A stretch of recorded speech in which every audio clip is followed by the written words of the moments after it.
So with Watch Dogs Legion releasing in just under 12 days, fans are excited for the release of the game and they want more information, they want more gameplay, they want to know more about this fantastic game that is releasing very soon, and fans have just that. Now over on the official Watch Dogs Reddit, the live producer for Watch Dogs Legion, Lafish Philly Nathan, I hope I pronounced that right, but if I didn't, I do apologize, did a live Reddit AMA yesterday, and I'm breaking down all of the information we got from it, as well as all the questions and answers from the developer of the game. Now if you guys do go on to enjoy this video, click that like button down below, and of course remember to subscribe for some more Watch Dogs Legion content and a Watch Dogs Legion walkthrough, tips and tricks and everything great to do with the game once it is released, so subscribe for that. But without further ado, let's get straight into the video. Now the first question I want to showcase is by Terrence Malik, and he says, "Hey Lafish, thanks for being here. Is this a launch window for Bloodline? I also read in the season pass description that there would be 2 story expansions. Is that still the case? And on the side note, it's mentioned that you can replay the entire game with the 4 unique heroes from the season pass. Can you provide any details as to how this will work logic wise, especially with Aiden? Will we have a sort of different intro than the base game so as to justify playing with him from the very beginning?" Now Lafish goes on to say that Aiden will be treated as any other member of the team. We are writing the full single player story again with Aiden's personality, so you can replay the main missions again, and Aiden will be integrated into all the original cinematics, meaning we can officially have a proper sequel to Watch Dogs 1 with Aiden as the main character. But of course you have to complete the game first and get the DLC and then repeat the game. But other than that, Aiden Pearce is back in the game, and I for one am excited. Now Recruitment goes on to say the season pass has been described as year 1. How many additional season passes / years of content support have you planned? And will there be free content updates along this side, or will any and all content apart from hotfixes and patches post-release be paid content only? Now he goes on to say that our season pass covers content that we will be released in the first year. We have 4 hero characters, standalone stories, and the DLC with Aiden plus Wrench. On top of that, we will have free online content, free story missions, free new characters to recruit, and new abilities to find. Plus there are more surprises planned, but they'll talk about that soon. So to me, that means they're gonna plan some more extra DLCs and give us more free stuff, because as we all know, in gaming nowadays, free stuff is always a great thing. Now Assassin's Crypt goes on to say, will the dynamic events be available only in the online modes or also in the single player mode? Can you give us some examples about those types of events? He is super hyped for the game and cannot wait for release, and I agree, I cannot wait for the release as well. Now I'm gonna call him LT for short, so it goes on to say that dynamic events are online mode specific. For the initial launch of the online mode, we will have 1 dynamic event available. The first event will be all about drones that have gone rogue, and he can't wait for us to try it out. So this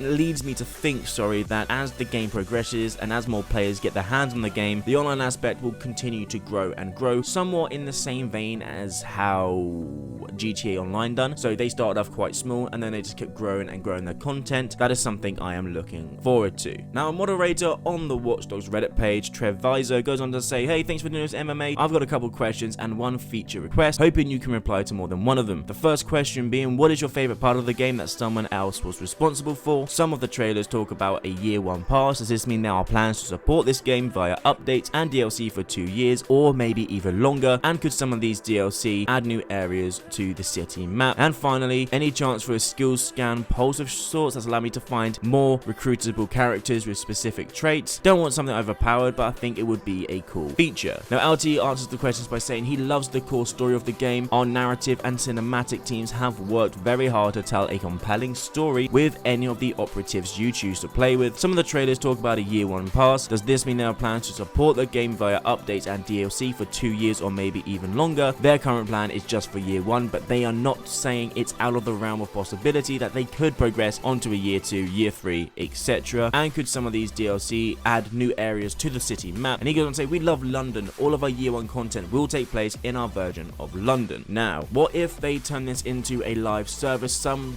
how they've done it with Rainbow Six Siege, meaning the story of Watch Dogs Legion will progress forward, but every year or two we get some brand new locations, some brand new maps, some new stories, some new characters, some new abilities, upgrades in the graphics. This would be quite cool, but other than that, I don't think they would, because if they came out with like Watch Dogs 4, people would buy that more than just having to continuously, update the game. And plus, the updates in Rainbow Six Siege are all free, and I don't think that's feasible for a game like Watch Dogs Legion. But he didn't go on to say anything about the skill scan pulse, because that's sort of like Eagle Vision, and I feel like that should stay within Assassin's Creed. But hey, who knows, maybe the new Assassin Recruit will have that ability. Now, Lisden SRC goes on to ask, will Stormzy be a playable character? And post-launch, you said there will be main story updates. Can you clarify that? Now, Stormzy will be a mission giver. We worked with him to create in-game music videos. It was an amazing experience for the entire team. We will be updating the game with free story content that will explore our world of London, and they'll have more information about that soon. I'm a bit disappointed because I thought it would have been quite cool to play as Stormzy, running around London getting fans swamping you. It'll be kind of cool, get exclusive access to different areas, sort of how we do with other characters. But if he's the mission giver, then I'm still hyped for that, because he's a big name in music and he's an all-round awesome guy, so what else could you love? Now, Vanade, another Watch Dogs mod, goes on to say, legendary heroes Aiden, Wrench, Darcy, are they customizable? I.e., can we change their outfits like other recruits and give them different masks? And he goes on to say, for sure, once they are on your team, you can customize them as you wish, and he can't wait to see everybody's version of Aiden and Wrench. Now, personally, I'm going to make Aiden pink and make him look as flowery as possible, because as we know, Aiden Pearce is a very lovable character. Wrench is perfect. He doesn't need to change. And Darcy, the modern day assassin, she's sticking with those Assassin's Creed robes. I'm just saying.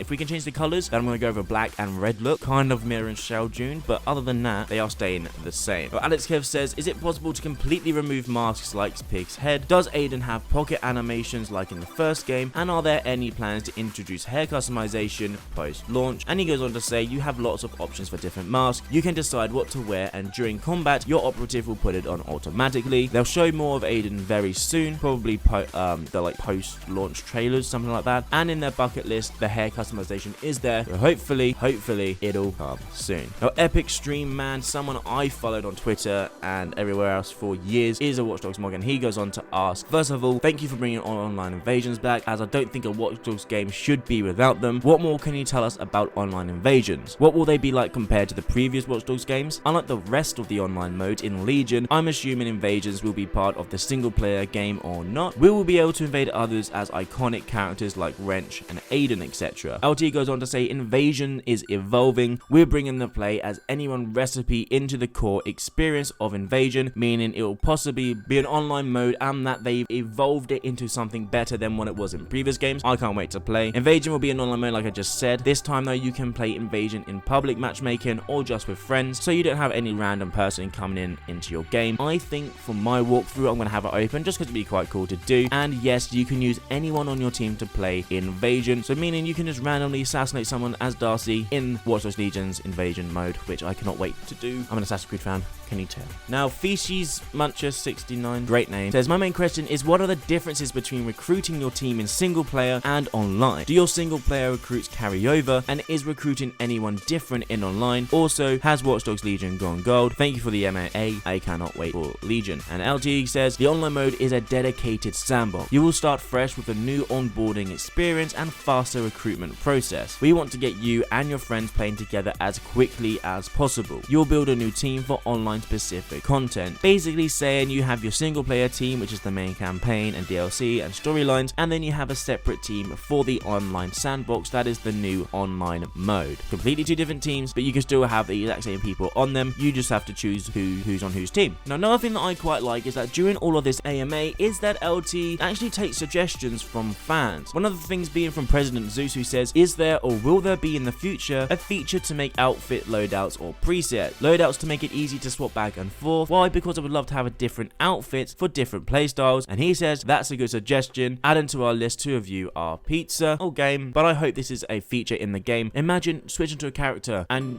they're not in the outfit you wanted. You're then going to have to go to the store, change the outfit, and then go back to gaming, significantly decreasing the amount of time you're playing the actual game and getting into combat and action based on customization. Some people are fans of this. I personally would like a customization menu, outfit loadouts, and presets. I think that would be quite cool. Now Figopio Ferrari goes on to say he is still a bit confused about the dynamic events. What is it exactly? Are they some kind of free roam event in online? What is the main difference between the standard co-op missions and tactical ops? And since Wrench is back in business, we all know we need Wrench Jr. back, version 2.0 maybe. At least it's what he'd want. Now LT says that dynamic events are free roam events in the sandbox, as we discussed before. Co-op missions require a minimum of 2 players, tactical ops require 4 players, and tactical ops will require more coordination and will have unique set of challenges to solve, but not so difficult that you're searching Reddit for answers. And he says that he needs more pizza, meaning hopefully Wrench Jr. is back in the game. Now Pete Stanford says, how many characters haven't we seen? We have seen a majority of the jobs or just a bit, and LT says they've only shown a little bit so far and there's a shit ton more to discover. I just paraphrased then, but that is okay. Watch Dogs Legion is going to be one of the most expansive games Ubisoft have ever brought out. You can literally play as anyone. There's millions of characters in the world and you can play as any of them. So yeah, there's a shit ton of characters to play, as well as the odd jobs. I was replaying Watch Dogs 2 the other day and just randomly I did the Aiden Pearce mission. I thought I did it before, obviously not, and I just randomly started doing it again. This is something that I presume would be very relevant in Watch Dogs Legion. There's a bunch of characters, a bunch of other side quests, main storyline. You go about the campaign how you want to go about the campaign. It's all down to you to save London, and I think this is a quite way to approach a game. It's quite cool. Keiko10Kaz says, will Watch Dogs Legion Online have crossplay when it launches? Now Watch Dogs Legion Online will have cross-platform progression at launch, and crossplay they're having on planning as an update in year 1, meaning if you play the game on the base Xbox One or Xbox One S or PS4, PS4 Pro, when you get the next gen consoles, either PlayStation 5 or Xbox Series X or Xbox Series S, your saves will then progress over to that console. There's no acknowledgement whether you can play on the Xbox One and then transfer it to PS5 or vice versa with a PS4 to Xbox Series X. Probably not, but obviously you know PC is just PC. Now Recruitment asks one of the biggest questions I think is in the game, and that is what kind of microtransactions can we see in the game in the in-game premium store? VIP access is a thing we already know about. Getting a currency booster for a limited time. Will there be other pay-to-win options like this? Now LT says that their microtransactions are primarily focused on cosmetics. You'll find some fun, unique outfits in the store, but the game is fully loaded with tons of free cosmetic options, and when we started making a game focused on play as anyone, offering lots of free cosmetic options was a priority. We recently wrote down some more details here, and it's on their Ubisoft website at watchdogslegion/news/updates, and it goes on to say the season pass and monetization, and it's good to know that their primary focus is cosmetic. Now this doesn't mean that there will not be any paid DLC or paid update, but at the moment the cosmetics is a good way to go, and I hope we can have some legacy outfits like we do in Assassin's Creed. Maybe the other characters can cosplay as different characters from different Ubisoft universes. I think that'd be quite cool to do. Now Eclipse goes on to ask, my question is, when will the Bloodline expansion be released, and will the season pass characters be playable at launch? Now Bloodline and the season pass characters will arrive in 2021. Some of the hero characters will arrive ahead of the DLC. Which hero characters are you looking forward to? And me personally, I'm looking forward to playing as Darcy. I don't think I've mentioned her name enough in this video. I'm also an Assassin's Creed channel and Watch Dogs channel, and Assassin's Creed being in Watch Dogs is fucking awesome to me. I just love it. The fact that we have a modern day assassin that's playable. Hopefully we could do parkour with her. That'd be quite decent. But she has a hidden blade, so if that's not a finisher move, then I will cry. But Darcy, just come in my game quicker, please. Now Rulebox of Cookies asks, what is the third option for permadeath? And on the PC version, they have an Iron Man mode where you can turn off permadeath. You do not have the skills for it. So basically, you can turn off permadeath. If you don't want the character to die, just turn it off. Turn off permadeath and you'll just respawn like previous Watch Dogs game. This does go on to the DLC characters as well. So if you get Aiden Pearce killed, he's gone. If you get Wrench killed, he's gone. If you get Darcy killed, gone. If you get that weird, psychotic, like able to read mind character dead, they're dead. I'm going to play the game like that because it adds more tension to it and allows you to play a more stealthier role. Now Innocent Insurance asks, will Watch Dogs Legion require a persistent online connection in order to play its single player content? And LT says single player can be played offline, but you won't be able to see all the community photos, take in-game pictures and share them out, which is cool because some players just want to download the game, then turn off the internet. You might have bad internet, so download the game and you can completely play offline. Great to see. Most modern games don't have that, so again, it's fantastic to see. So guys and girls, I think that's going to be it for this video. I hope you have enjoyed this quick rundown of the AMA from Watch Dogs Legion's LT, the live producer for the game. Now if you have enjoyed, click that like button down below, subscribe for more Watch Dogs Legion content, also comment down below what you're excited about for in Watch Dogs Legion, and I hope you guys have an amazing day, and I'll see you in the next video.